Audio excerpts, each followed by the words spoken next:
Deleting columns, rows and tables in Microsoft Word. So let us take an example for a table here. So we want to delete the column, the blank column. So hover your mouse, you will see arrow, black arrow.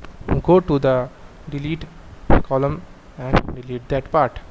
Now we want to delete a row, so we will see the the bottommost row. Select that row, go to the layout and select delete rows. So this is how we delete a row. Now if you want to delete a whole table, what do you do? Select the table and delete the table. This is how we delete. Now merging and splitting cells. To merge and split cells, we need to first create a table.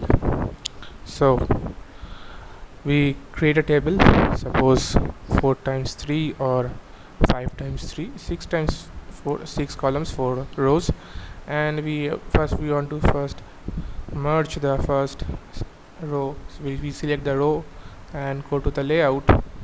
Again we select the row and go to the layout tab,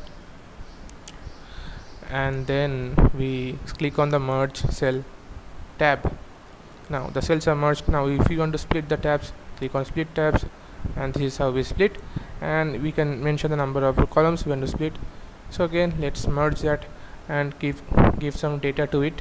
So let's say students mark sheet. Alright,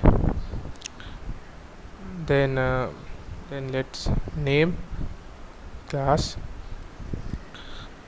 roll number, section and marks. Then enter the name, suppose anyone's name, so like Ankush, class 6, roll suppose 2 and section A, and let us suppose he has got let us see 77 marks, and again Ankit, class 6, roll 3, and then give a section B, and suppose 89 is the marks he has got. Now we want to make the student marks data as in the center as possible, so we'll click on align center, and then suppose we want to give a design to it, so you go to the design tab and select any design which you like, suppose this one.